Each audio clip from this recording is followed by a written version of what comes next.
So I have a rant. This book is making me hate reading right now, and it depends on the level of my tolerance with this kind of bullshit. But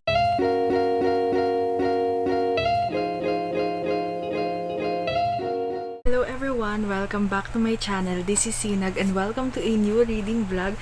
I am currently reading a book that inspired me to do this reading vlog. So obviously from the title you're going to see that we're going to read royalty romance. So this involves main characters that has a royalty title. Some of these books that we're going to read also have a bodyguard romance aspect in it, and I'm so very excited with that because I like the bodyguard romance trope.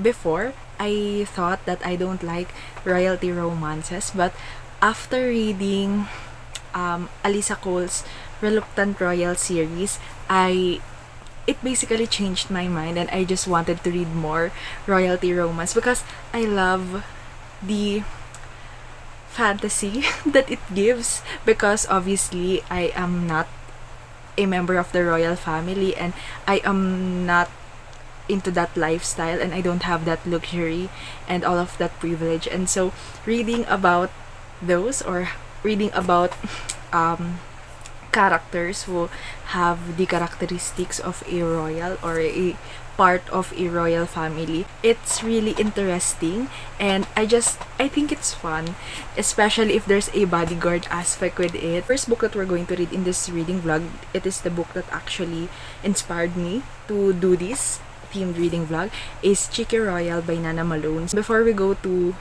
what this one is all about, I'm just going to talk about the author, so Nana Malone. So majority of her books I DNF'd during the first chapter, and I think I know the reason why. It's because she writes mostly billionaire romance, and I don't like that. I don't know why. I'm still trying to figure out. That's actually a good idea to try next, whether I love reading billionaire romance. Comment down below if you are interested to watch that, because it will definitely be a motivation for me to do. So anyway, let's go to Cheeky Royal. This is the first Nana Malone book that I have read past chapter 1. So I'm currently at chapter 5, so that's already an achievement. And I love this book. Maybe I'm going to read more from this series. Cheeky Royal is the first book in this royalty romance series, and it is about a prince and a royal bodyguard.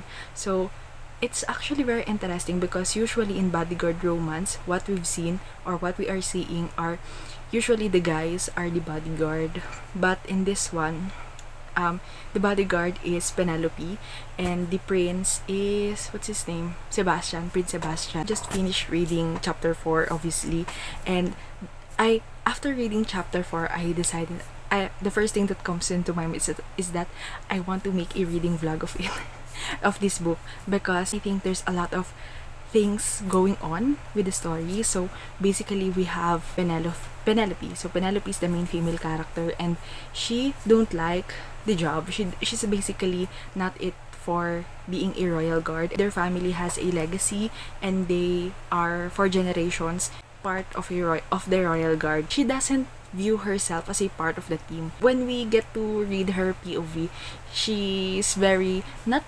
resented, but she's not too eager in doing her job. The Prince Sebastian was not home, so he's lumayas. What's the English of lumayas? Penelope's father, the head of the royal guard, was tasked to find him, and then the king asked Penelope. So this is not a spoiler because this happened during the early chapter. So the king asked Penelope to be an undercover guard or undercover bodyguard to Sebastian. So because Sebastian doesn't know that she's part of a royal guard, and she needs to protect Sebastian because his life is in danger, as usual for royalties, because I think that makes sense, because someone will want to try something with their life. So anyway, that's her duty, is to kind of be close to him, protect him, and encourage him to go home. And so because he is the successor of the king, so he has a lot of duties to do. And so That's the deal so far, and that's what I'm going to talk about for now. There's a lot of things that happened pa other than that.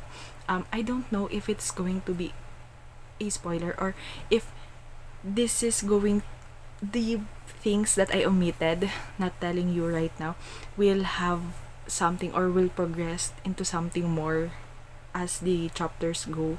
So I just wanted to keep that to myself first. And but if you have read this, or if you are reading this, you already know what those other things are. But there's a lot of dynamics between the characters, between the main characters and the side characters. So obviously I am gushing about this right now, so I think that's a good sign. I hope that this will not disappoint. And yeah, so that's all for me for now, and I'll see you in my next clip. I finished reading Cheeky Royal, and this is a duology. I'm so frustrated because I thought this is a standalone, but yeah. So anyway, um I still have a lot of emotions to process, but I really like this. I think this book just came into my life at the right time, and I'm just enjoying it, and it is giving me what I wanted right now. And thus I think I'm going to give this 5 stars because it's really good. And I know that the tropes included in here, the royalty romance and the bodyguard aspect, isn't that unique anymore. Like, that's the reason why they are tropes in the first place. But the way the author write the tropes and the characters, it's very, it's just what I want. And I I'm going to wait to talk to you about the overall plot. So basically, this book ends in a cliffhanger, and it's frustrating for me because I have a lot of books to read in my TBR, but I guess we're going to add Cheeky King to that one, which is Cheeky King is the book 2 in this one, and I guess we're reading that. So I'm going to give you a little bit of recap of what happened in this book. Since I read this in just a day, so I was not able to give you updates because I just want to continue reading. And so this one, from where I left off based on the last clip,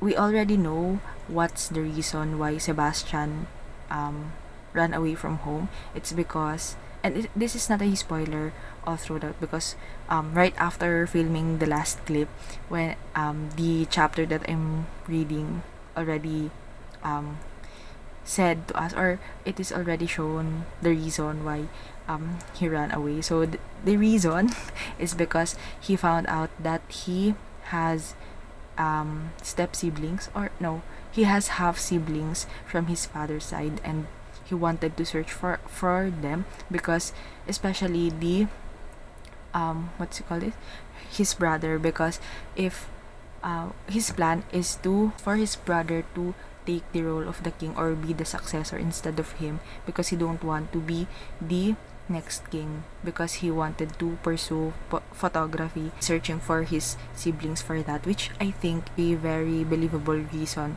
for him to do so. Our main character, Penelope or Penny or Len, because she introduced herself as Len to Sebastian, and she's actually undercover, or this is basically has a secret identity trope, and that's another thing that I liked in books. And I just love the angst. There's a lot of things that I wanted to talk about, but I wanted to think about it more and form a coherent thought about those things. And aside from that, the book isn't done yet, or at least the story arc of Sebastian and Len or Penny wasn't done yet, and so I think I would hold on to that, and I'm just going to do an overall review and overall talking points after reading the second book. Yeah, so because I think that the second book will offer more, especially this book, the first half is the build up and the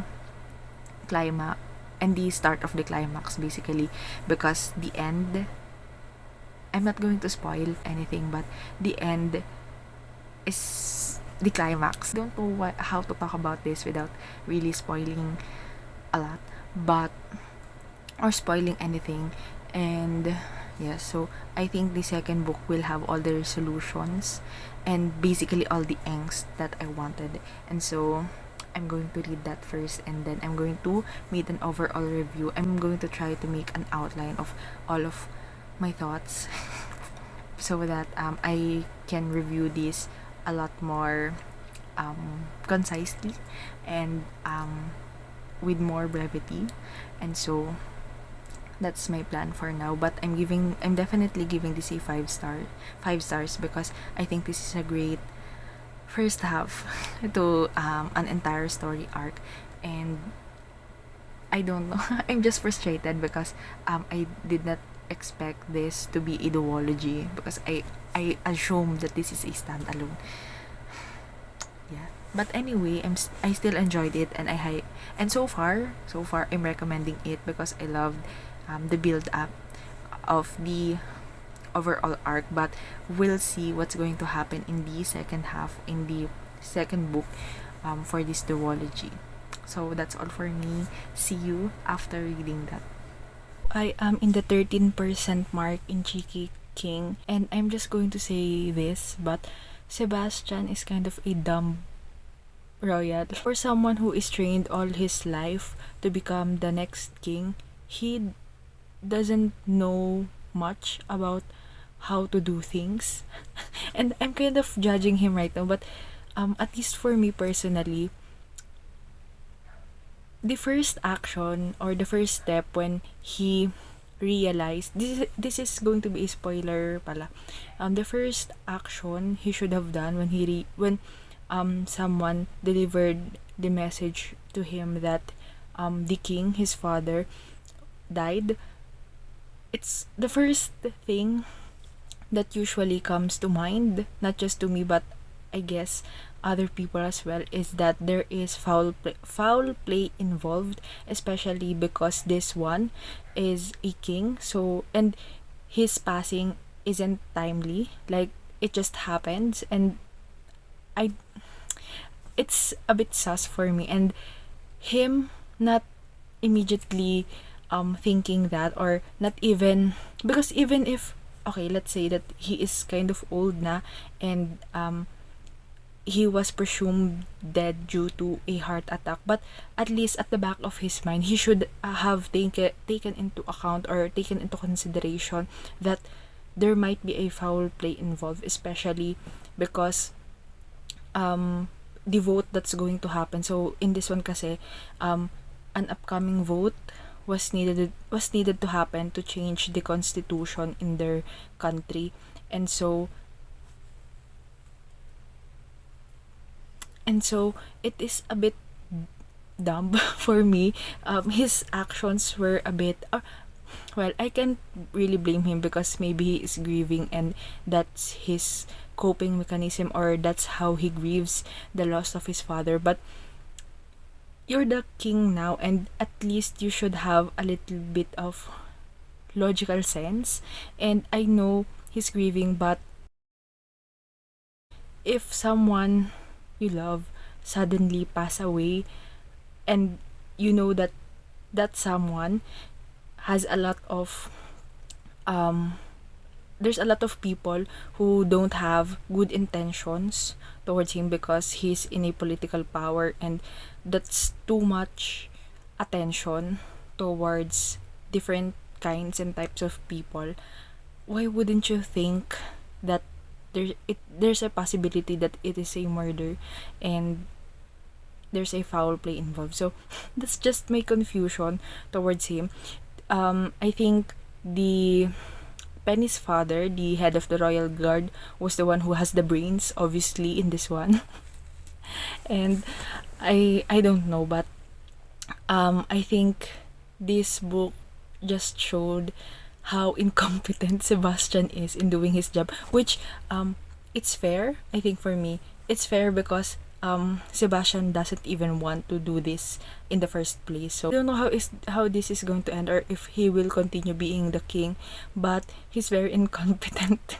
And I don't mind giving Lucas the throne, or whoever deserves that more. Anyway, that's all my thoughts for now, and I'll update you once I have something more to say. So I have a rant.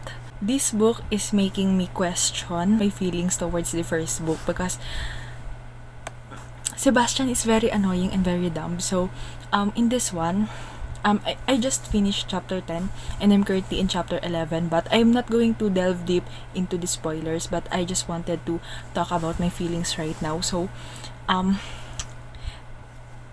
Sebastian is the king regent right now, and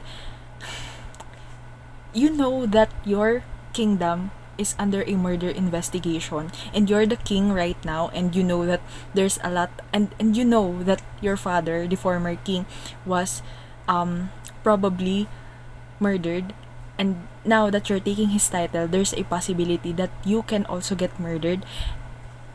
And then you decided to be a dumb bitch and take an unknown medicine from someone you don't even know that much. And another thing to add to that is that someone is also an ex, which you had a really rough falling out. And I don't know what this dumb bitch is thinking doing that. Like, I'm so frustrated with Sebastian, because he obviously isn't deserving of that king title, and he isn't ready for that title. The thing that makes me frustrated is because the first book I really like, and the reason why I gave it 5 stars is majorly because of the main characters, because I love Penny and Sebastian's individual characteristics and their dynamics together when they are together. But in this one, there's no character development, at least on Sebastian's side. Penny definitely has a very noteworthy character development, but Sebastian, he's still the same. He's still annoying, and he still doesn't do things seriously. Like, I know during the time when you were a prince, you can do shits like fucking around and not taking everything seriously. But right now that you're a king, Sebastian is kind of a man-child. Like, there are time and place for foolery and for being a jokester. In reality, or in another world where Sebastian wasn't royalty, his personality is kind of fun to be around, and he's kind of the joker friend or jokester friend, and he is kind of the life of the party. But in this one, since you are given this huge huge responsibility, and you affects the life of a lot of people in this one, his country, why are you not taking things seriously? And there's a time and place for being goofy and fooling around, but this is not the right time for that. And I don't know, it's just frustrates me. And by the way, for context, they are in a trade mission. Like, trade mission, is that the right term? But they are attending a meeting with other countries for political things. I don't know what they're talking about, because it's not explained well in here. But that's what they're doing right now. And so, doing what he's doing and knowing that he's already the king and he's doing that, I don't know, it's just annoying to me. And I kind of wish that it's not that I don't wish that I didn't read this book, but it just frustrates me, because I liked the first book a lot, and I have a feeling that this book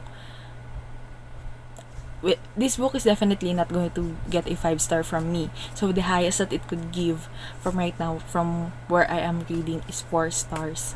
But so far, because of what I'm seeing, and I kind of fear for what's going to happen, because here's the thing, our main character talaga is Penny. And if this is all about just Penny, then this book is definitely either a 4-star or a 5-star read for me.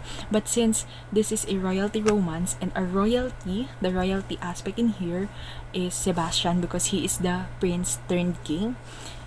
So he's part of the plot. So basically he's part of the of what's going on in here in the first place. And so or we'll see what's going to happen after I read this book. I don't know if I'm going to update you pa, but if I get annoyed again, I'm going to try to anyway. If I get annoyed again, or if I have something more to say, then I'll update you. But I just want this to be over now because I'm very tired now with Sebastian. I can read more of Penny, but anyway, that's my update for now. See you later.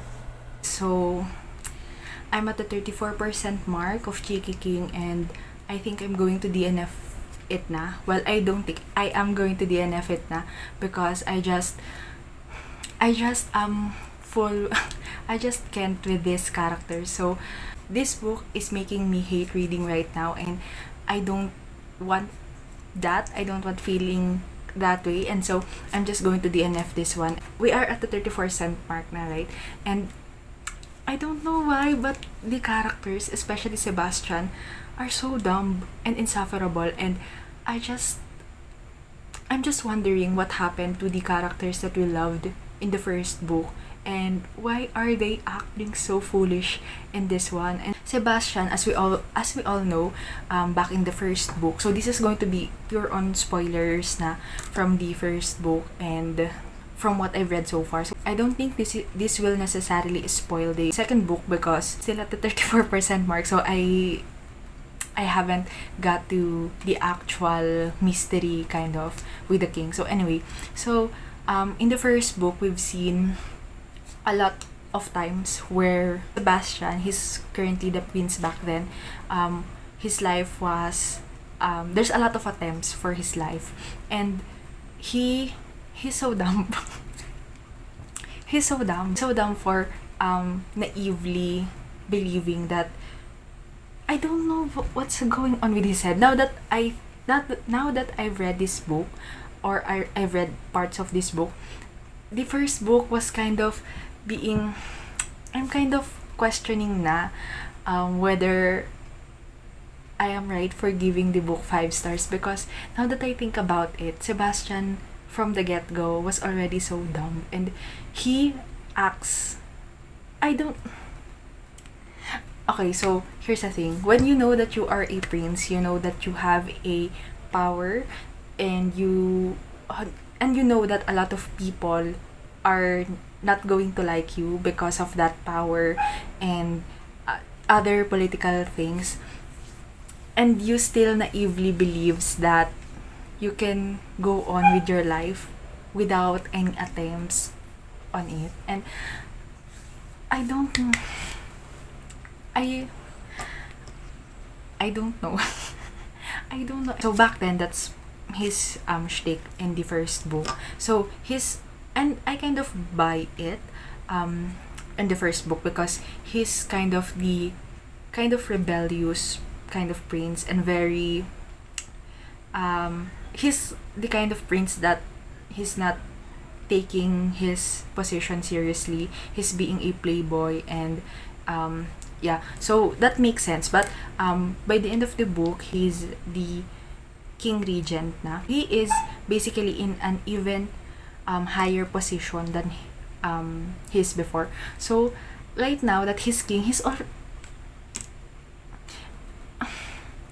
okay. So basically, what made me stop, I don't know if this is making sense, but I just have a lot of emotions right now. So what made me stop reading this book at the 34% mark is because he is already the king regent, right? So he's still not yet the crowned king, like king, but he is a regent. So he is in a diplomatic mission, I think, on England, and he's basically okay. So Penny is one of his personal guards, and she is telling him that he has this thing in his schedule, and he needs to bring these bodyguards and ruin his best friend, which is also a bodyguard, with him, because the you're the king, so you need your life to be protected, especially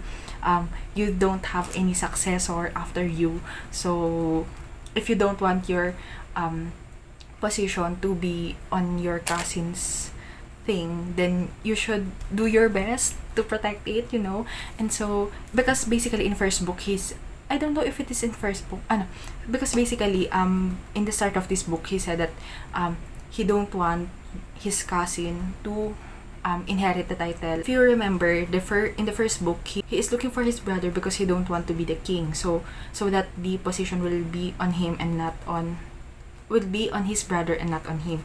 And so in this one, by the death of his father, he kind of have this revelation that he don't want to pass the throne to his cousins, and instead take it with him, or be the king. He had that thought, or he had that revelation, and yet he's still doing his shit when he was a prince. Like, he still want to go alone without bodyguards, and he's basically using his power and his authority because obviously the king has the highest power or authority towards his bodyguard. So basically his word is kind of the law. Rune and Penny was telling him that his idea wasn't a good idea, and he's basically like, I'm the king, so I'm going to be the one who's going to have the final say. And I was like, you're so dumb. I'm so annoyed. And I'm so disappointed because I just love the first book. And now, I'm just going to think that the first book was a standalone, and I'm going to pretend that I've never read this book because it's just so annoying. Oh, and aside from that, let's talk about Penny. So, Penny, okay, so in the first book, on the first couple of chapters, Penny kind of, she doesn't have a backbone, and she is kind of going with the flow, and she has no what do you call this? She has no direction in life. But then after being a secret bodyguard to the prince, and her being herself in New York, she kind of developed, or she basically have a character development. And so in this one, I'm expecting her to be to continue that development, or at least to maintain that. But basically, at the start of this book, she kind of goes back to her former self. And so what's the point? What's the point of even writing the first book? It just frustrates me, like both of our main characters, but especially Sebastian. Like, I just couldn't care anymore, so I'm just going to stop and get this bad taste off my mouth and just read other books that I probably will love. So anyway, that's the end for this update. I'm not going to talk about Cheeky King anymore. I hate it. And so I don't know if now that I think about it, I don't know if I'm going to recommend the first book, because the first book is the first book definitely has a cliffhanger at the end. And I can't even give you the spoilers, but I'm so sad because the first book was a great build up to the relationship, and then the second book happened and it is trash. That's it for me. I'm not going to rate it because I DNF it. If you have read pala Cheeky King, can you spoil to me what happened about the mystery, like who killed his father and something like that? But if you're going to put it in the description below, like put spoilers for Cheeky King, so that other readers who haven't read it yet and want to read it, then they won't be spoiled. But that's all for me for this update. I hope that the second book that we're going to read in this one will be great, or at the least good. And I'll see you in the next clip. Let's talk about what's happening right now, because I tried one book and finished another, but they're not going to be in this reading vlog because after reading Cheeky King, I tried to read another book, but I unfortunately DNF it.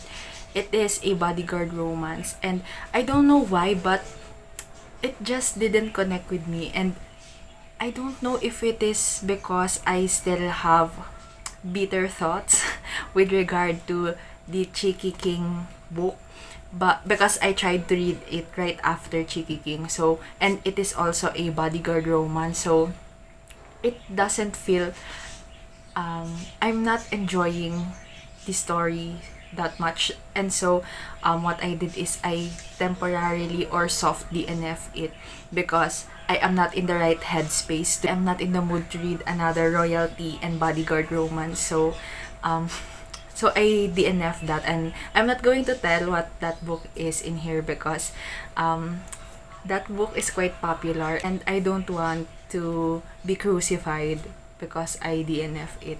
Well, anyway, the next book that I read after that, it is a bodyguard romance, but it is not a royalty and bodyguard romance thing.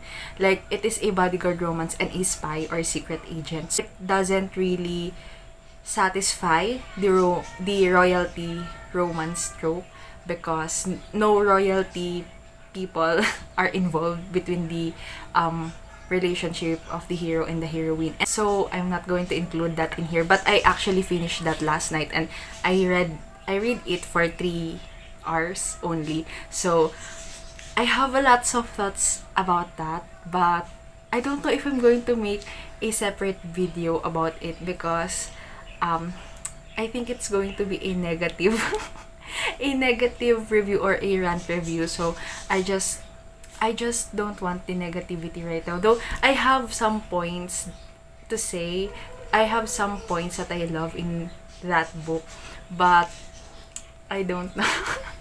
I don't know. So right now, I am not doing well with regard to reading vlogs because I'm also doing another reading vlog, and I also DNF a lot of books in that. So I don't know what's happening, but right now I'm trying to read one of Alyssa Coles' books. So I think it's How to Catch a Queen. I trust Alyssa Coles' writing and her storytelling abilities because she is actually the one, her book, A Princess in Theory, is the one that changed my mind regarding royalty romance.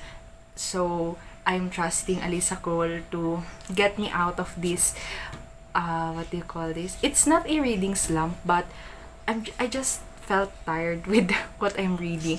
And I'm not reading this really back to back because as I've said, I'm doing 2 reading vlogs right now, currently doing 2 reading vlogs, and I'm also reading books that are not included in any reading vlog. So the reason for that is for me to not feel overwhelmed or burned out because of reading books from the same tropes or books with the same tropes and genres. So despite that, I don't know why, but both of the reading vlogs that I'm doing right now, so I actually am finished with that reading vlog. I just need to edit it, and yeah.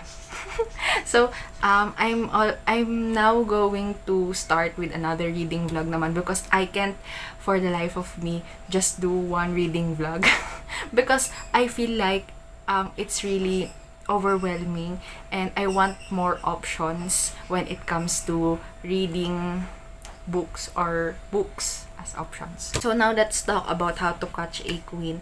So far, I'm in the chapter 1, I think, or it's prologue.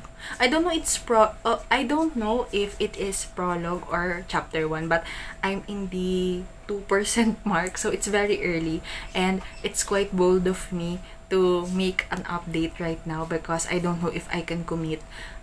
But I'm going to try. So this one so far we've seen Sanyu, our prince or future king, because his father is currently ill and he is set to succeed the throne, and he is a prince and don't want to be a king. that's what we know.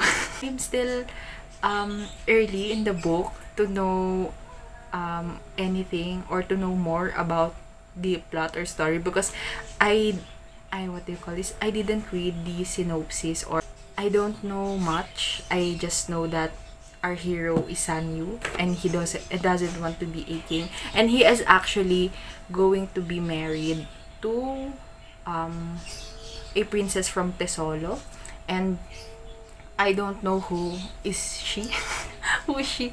And so far that's what we're in. Like his royal advisor just told him that he needs to marry before his father dies. So, and the bride is from Tisolo, and that's literally where I finish at that line. So, yes, that's all for me for now. Let's hope Alyssa Cole can get me out of this rut, or this down feeling with regard to this trope. I don't know. So, see you later. I'm currently at the 26% mark in How to Catch a Queen, and it's really frustrating to read because our hero Sanyu is very incompetent, and he doesn't have the backbone to stand up for. And um I don't know why, but I don't know why books about royalty, or at least romance books, always have main characters who doesn't have backbone. And I know it makes a good character development plot line or arc, but I personally am not invested to that, and I don't like reading about that, and it just frustrates me. Our main character Sanyu, or not just him but the other romance books that I've read, it makes them look dumb and doesn't have their own opinion, they they can't think for themselves, and it's just I don't like that kind of plot line, especially in romance. And I don't know, it really is frustrating me right now, and I want to kind of DNF it na, because I don't know how this will be redeemed. Though I can see the vision. I can see how other readers will love this progress, or love reading about character based plot or character based arc. But for me personally, I don't know, it says I mean, this could work in a contemporary usual setting, like without the without the royalty aspect. But in royalty romance, or in royalty in romance, I find it a bit cliche na to have this character thing, and I feel like it doesn't add anything new to what the usual, or yeah, because as I've mentioned, I have read other books that for this reading vlog, but I DNF it. Both of those has the main character who's the royalty act so dumb, and I and to be honest, all three of this book, well, actually, all of the book that I tried to read in this one, including Cheeky Royal, despite me liking it, all of the books have the same plot, in which the character who is the royalty, is incompetent in doing their job, and it doesn't add anything new because all of them is doing the same. And I already know what's going to happen, and there's going to be a retaliation, and they're going to be standing up for themselves, and but it doesn't make a very interesting story for me na at this point, because I have already read it over and over again. And so I don't know what's still the point of I'm so frustrated because I'm looking forward to this reading vlog. But and then another thing that I've noticed, it's either if it's a royalty romance, the royalty person, or the person who's in the royalty line or royal line, is incompetent and without backbone, or it is about a bodyguard romance wherein one is the royal and one is the bodyguard, and the royal's life is at stake and somebody's trying to kill that royal and the bodyguard is just protecting them. Basically, I haven't seen much variation with the plot lines in royalty romance, and I'm now second guessing myself if I really if I enjoy royalty romance because of this. And I don't know if it is just because the first book that I've read regarding royalty romance, or the first book that I consciously picked up because it is royalty romance for me to decide if I like it, is Alyssa Cole's A Princess in Fury. And I don't know, I'm so tired right now of reading these books, and I don't know what's going to happen, but I don't know if I can continue anymore, but I don't know. You're going to see what's going to happen next. It depends on the level of my tolerance with this kind of bullshit, but you'll see on the next clip whether I continue reading How to Catch a Queen, or if I'm going to just DNF the book. And I don't want to. Here's the thing, I can do a solo reading vlog for the Cheeky Royal and Cheeky King, but I don't want to do that because it will not serve the point of me reading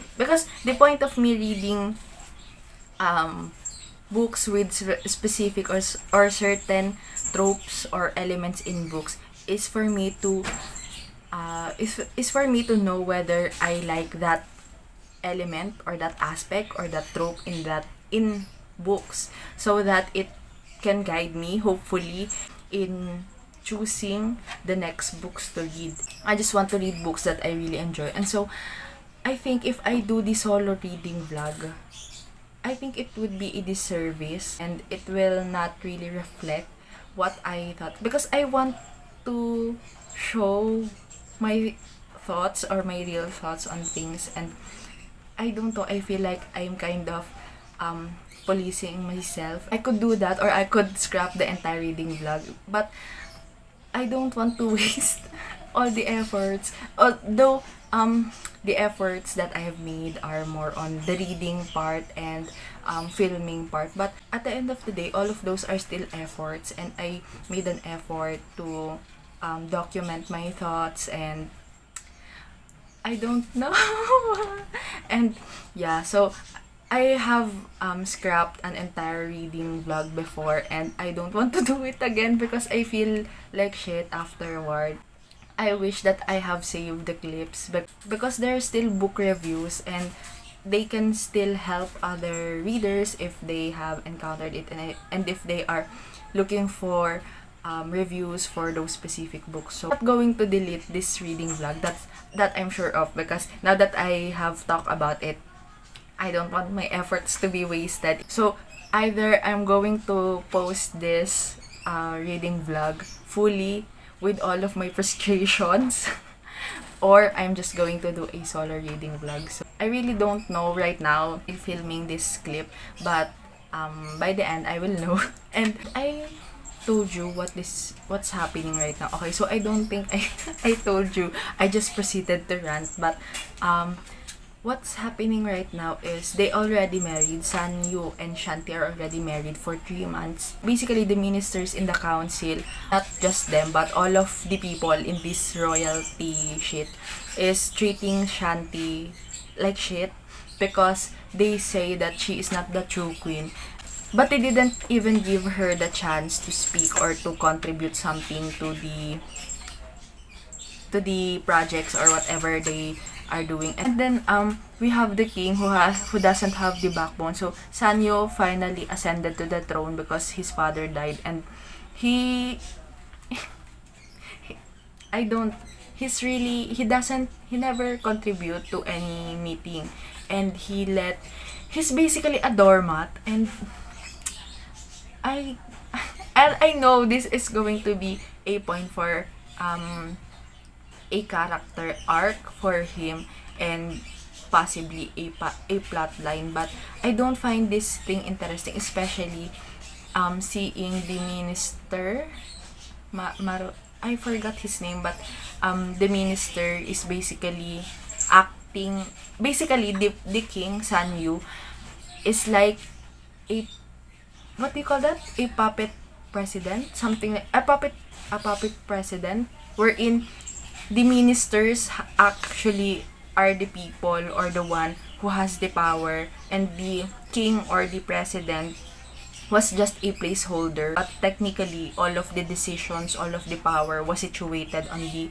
royal minister or the ministers. So that's what we're seeing in here. Another thing, I'm so sorry, I'm so all over the place. I just woke up, and the first thing that comes to my mind is what do you call this, the book. So the thing that I've noticed while doing this reading vlogs, reading books with certain tropes or certain subgenres or certain things in a reading vlog, is I am noticing the patterns or the formula writing them. And for me personally, the formula or the usual thing that we're seeing in royalty, in romance, isn't for me. So at least that I got some answer. So I guess that's a good thing as well, because I am knowing more my taste, and knowing more the things that I like and don't like in books. And so I tried to finish How to Catch a Queen, and I'm just over it. So I'm DNFing it na, and this is actually the last, or this is the end of this reading vlog, and I'm thinking whether I fail or not. But I don't like to look at things in a negative light or in a negative perspective. So let's just say that even though I have a lot of DNFs in this reading vlog, I still was able to at least put into words or identify the things that I am noticing in the royalty romance subgenre, and analyze and take note of the things that I don't like in this subgenre or in this trope. And hopefully in the near future, I can use that knowledge when picking books to read. So that's still a plus for me. And so anyway, that's going to be the end of this reading vlog. I just want this to be over na. So I'm just going to end this, and thank you so much for watching. Even though this is kind of a messy and chaotic reading vlog, I hope you still enjoyed, and please don't forget to like and subscribe as well, and click the notification bell so that you'll be the first to know when I post new videos and other things. So that's all for me. Thank you so much for watching. Bye bye.